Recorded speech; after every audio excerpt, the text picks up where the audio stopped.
Ones again welcome back to the programme. ਅੱਜ ਦੇ segment ਵਿੱਚ ਅਸੀਂ ਤੁਹਾਨੂੰ ਮੁਲਾਕਾਤ ਕਰਾਵਾਂਗੇ ਰਜਨੀ ਸ਼ਰਮਾ ਜੀ ਨਾਲ, ਜਿਹੜੇ ਕਿ ਸਾਡੇ ਨਾਲ ਹਰ ਹਫਤੇ ਆ ਕੇ ਗੱਲਾਂ ਬਾਤਾਂ ਕਰਦੇ ਨੇ। ਪੁਰਾਣਸ ਦੇ ਵਿੱਚ ਜਿਹੜੀਆਂ ਕਥਾਵਾਂ ਨੇ ਉਹਨਾਂ ਦੀ ਕੀ ਮਹੱਤਤਾ ਹੈ, ਕੀ ਉਹਦੇ ਵਿੱਚ ਲਿਖਿਆ ਗਿਆ ਤੇ ਕਿਉਂ ਸਾਨੂੰ ਲੋੜ ਹੈ ਕਿ ਉਸ ਦਾ ਜਿਹੜਾ ਵਿਜ਼ਡਮ ਹੈ ਉਸ ਨੂੰ ਅੱਜ ਆਪਣੇ ਜੀਵਨ ਵਿੱਚ ਅਸੀਂ ਇੰਬਾਈਬ ਕਰਕੇ ਚੰਗੇ ਇਨਸਾਨ ਬਣ ਸਕੀਏ। ਪਿਛਲੇ ਹਫਤੇ ਅਸੀਂ ਗੱਲਬਾਤ ਕਰ ਰਹੇ ਸੀ ਦੱਤਾਤਰੇय ਜਿਹੜੇ ਰਿਸ਼ੀ ਸਨ, ਉਹਨਾਂ ਦੀ ਜਿਹੜੀ ਰਾਜਾ ਯਦੂ ਨਾਲ ਗੱਲਬਾਤ ਹੁੰਦੀ ਹੈ, ਉਸ ਵਿੱਚ ਉਹ ਕਹਿੰਦੇ ਨੇ ਕਿ ਮੇਰੇ 24 ਗੁਰੂ ਨੇ।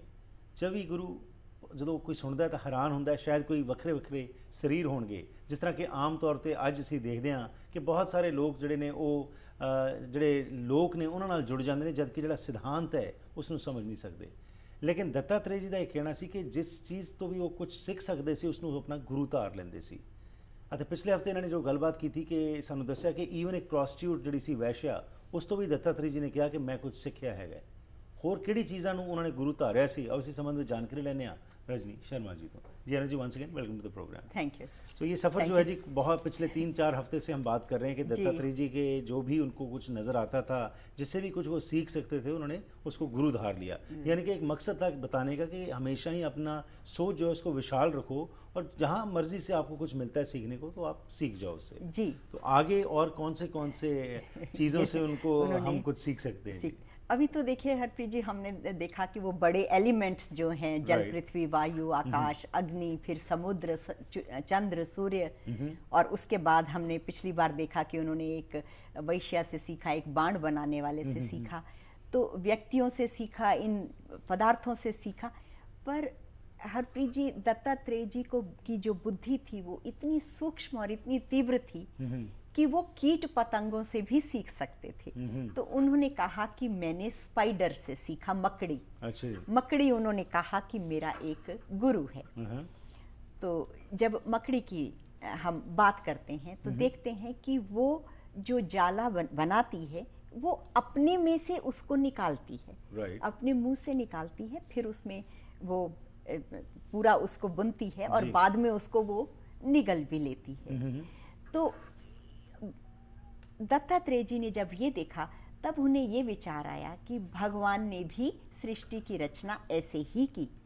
उन्होंने अपने में से ही ये शरीर, ये पूरी सृष्टि की रचना की, फिर वो खुद ही जीव रूप होके इसमें विहार करते हैं और फिर प्रलय के वक्त उसको खुद ही समेट लेते हैं। तो दत्तात्रेय जी ने जो ये बात समझी, वो इस वजह से उन्होंने देखा कि भगवान को इस सृष्टि की रचना के लिए कोई पदार्थों की आवश्यकता नहीं पड़ी। क्योंकि अगर मान लीजिए भगवान कहते कि ओके, अब मैंने ये सृष्टि का काम करना है और मेरे पास ये पदार्थ हैं, तो इसका मतलब वो पदार्थ भगवान से पहले मौजूद थे। तो फिर प्रश्न आता है वो पदार्थ किसने बनाए? जी।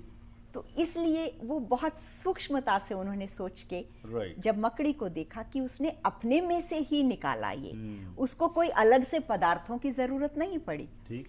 तो भगवान ने स्वयं से, वो स्वयंभू हैं, उन्होंने अपने में से सृष्टि की रचना की, अपने से ही वो उसकी पालना करते हैं और फिर खुद ही उसका संहार भी करते हैं। तो हरप्रीत जी, इसमें दो बातें हैं। उसमें एक कि भगवान स्वयंभू हैं और दूसरी बात ये कि हर चीज के कर्ता और नियामक वो हैं। हम अपने को उनकी दी हुई चीजों से को थोड़ा सा उसमें कुछ प्रोसेसिंग करके सोचते हैं कि एज इफ वी आर, हमने किया। तो दत्तात्रेय जी ने कहा कि मैंने मकड़ी से ये बात सीखी। अगेन बहुत अच्छा इंस्टेंस है जी, क्योंकि जो आपने बात की कि आम तौर के ऊपर कुछ भी हम अगर कर लेते हैं तो हम समझते हैं कि हमने उसको निर्माण उसका कर दिया, जबकि हम भूल जाते हैं कि ये हर एक चीज़ जो है उस परमात्मा ने उसको पैदा किया, परमात्मा आप ही उसमें बसता है और आप ही उसको समेट लेता है। जी। जी। इसके अलावा हरप्रीत जी, दत्तात्रेय जी ने कहा कि एक दिन उन्होंने एक कुंवारी कन्या से कुछ सीखा। जी। इत्तेफाक से ऐसा हुआ कि एक कन्या घर पे थी और उसके विवाह के लिए कुछ संबंधी उसको देखने के लिए आए, उसके विवाह का प्रस्ताव लेके। लेकिन उस कन्या के माता पिता उस वक्त घर पर नहीं थे।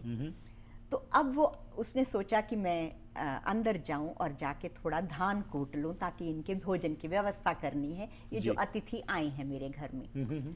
तो बहुत सुंदर शंख की चूड़ियां उसने पहनी हुई थी। वो अंदर गई और वो धान कूटने लगी तो वो चूड़ियां बजने लगी।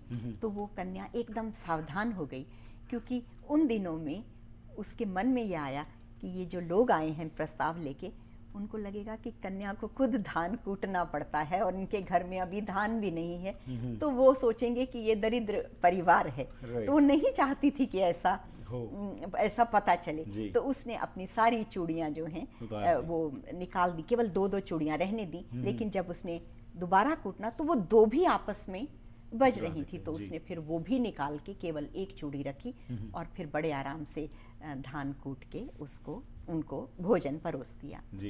तो दत्तात्रेय जी ने जब ये देखा तो उन्होंने वहाँ सीखा इस बात को।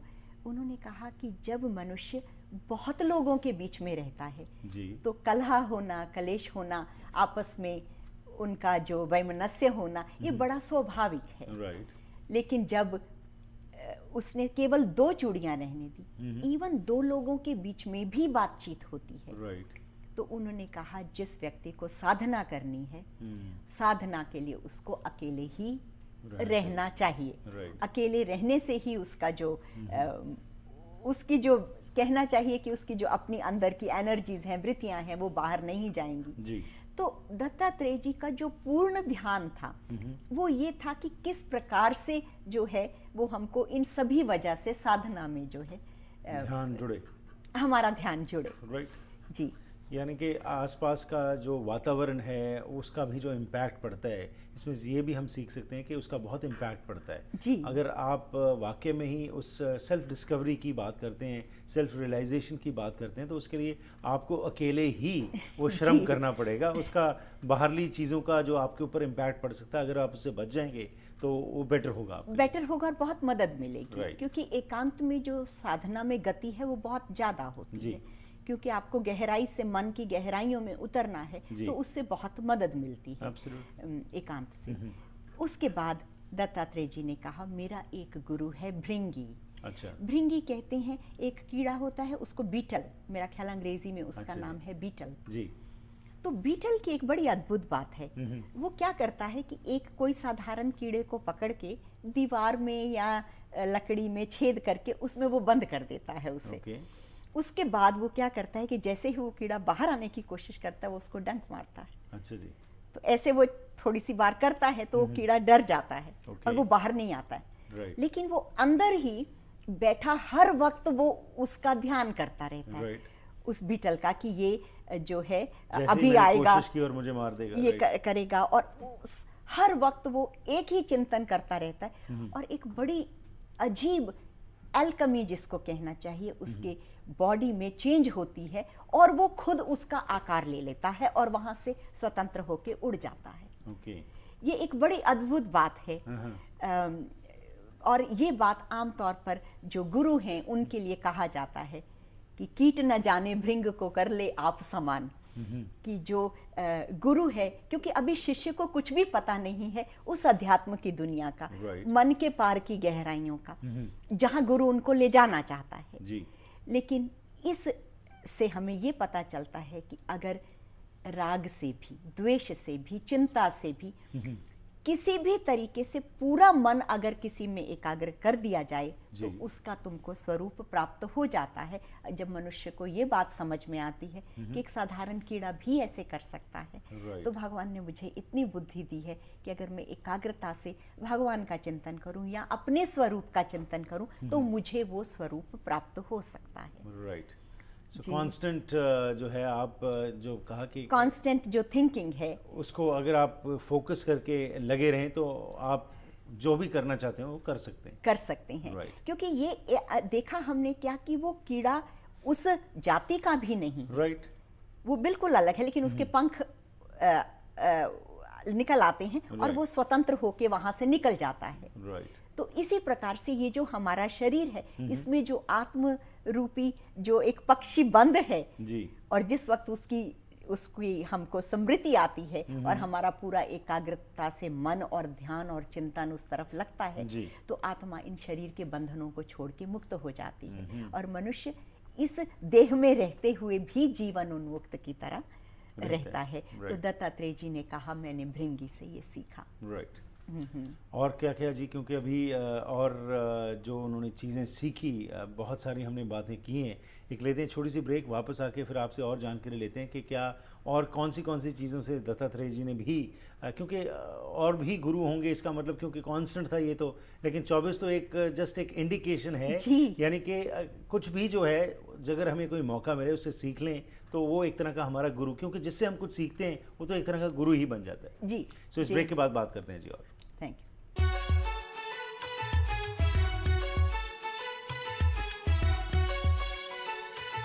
स्वागत है जी, फिर आप सब का इस प्रोग्राम में किस तरह इंसान जो है जेकर अपनी सोच विच बदलाव लाए तो हर एक चीज़ तो कुछ सीख सकता है, तो उसके बारे ही गलबात चल रही है। मेरे नाल साथ दे रहे हैं रजनी शर्मा जी। आओ होर जानकारी लेने कि दत्तात्रेय जी ਜਿਹੜੇ ऋषि सन उन्होंने होर ਕਿਹੜੀ चीज़ों ਨੂੰ अपना गुरु धारण किया, यानी कि उन्होंने चो कुछ जीवन विच अपनी सोच विच बदलाव लिया। आओ होर गलबात करते हैं जी। रजनी जी, और कौन सी चीज़ें हैं जिससे कि उनमें जीवन में अपने उन्होंने हमें भी आदेश दिया कि आप परिवर्तन ला सकते हैं? जी, हरप्रीत जी, एक पक्षी है, उसका नाम है कुररी पक्षी। अच्छा, मेरा ख्याल अंग्रेजी में उसको रेवन कहते हैं। ओके। एक पक्षी है जी। तो आमतौर पर क्या होता है कि जो पक्षी जिस वक्त भोजन की तलाश में निकलते हैं तो कुछ भोजन वो खा लेते हैं और कुछ वो अपने बच्चों के लिए ले जाते हैं जी। लेकिन जो रेवन पक्षी है या कुररी पक्षी, इसका स्वभाव क्या होता है कि चाहता है कि मैं कुछ थोड़ा भोजन संग्रह भी कर लूं, अपने इकट्ठा कर लूं अपने घोंसले में ले जाके। तो एक दिन इसी विचार से एक जो ये पक्षी है, इसको एक बहुत बड़ा मांस का टुकड़ा मिला, तो इसने थोड़ा सा उसको खा के अपनी भूख मिटाई। बाद में दूसरा जो टुकड़ा था उसको लेके चोंच में और वो उड़ने लगा जी। तो जब उसने आसमान में वो उड़ रहा था तो उसने नज़र दौड़ाई और देखा कि बहुत से बड़े पक्षी उसके पीछे आ रहे हैं कि वो मांस के टुकड़े के लिए। तो वो पक्षी ये सोचने लगा कि मैंने तो इनका कुछ भी नहीं बिगाड़ा, ये मुझे क्यों तंग कर रहे हैं, ये मुझे क्या करना, ये मुझसे चाहते क्या हैं, ये किस बात का वैर है, या ऐसा उसने विचार किया। लेकिन दरअसल उन पक्षियों को उससे कुछ भी लेना देना नहीं था। वो सोच रहे क्या ये मेरे से ईर्ष्या कर रहे हैं या क्या। उनका जो ध्येय था वो सिर्फ उस टुकड़े को लेना था। तो जब उस पक्षी को ये बात समझ में आई तो उसने जो अपना मुंह का जो टुकड़ा था वो छोड़ दिया, और जैसे ही वो उसने छोड़ा वो सब लोग उस तरफ चले गए वो लेने के लिए, और वो बड़े आराम से उड़ने लगा। तो ये जब दत्तात्रेय जी ने देखा तो उन्होंने कहा कि जो संग्रह है वो मनुष्य के दुख का कारण हो सकता है।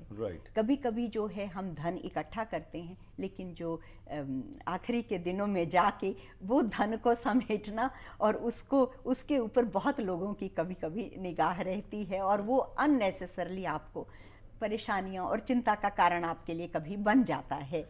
तो जो संग्रह है सो बेसिकली जितनी ज़रूरत है उतना ही अगर हम श्रम करें तो उससे हमारा जीवन बहुत अच्छा चल सकता है। ज़रूरत नहीं, क्योंकि हमारी हमेशा ही दौड़ रहती है कि हम और इकट्ठा करें और इकट्ठा करें, और उसी में जीवन बीत जाता है, लेकिन वो जीवन का जो मकसद है उसका हमें पता ही नहीं लगता है, पता नहीं चलता। इसके अलावा हरप्रीत जी, अगेन जो संग्रह है वो मनुष्य भविष्य के सुख की कामना के लिए करता है, और भविष्य में सुख मिलेगा या दुख ये उसको पता नहीं है।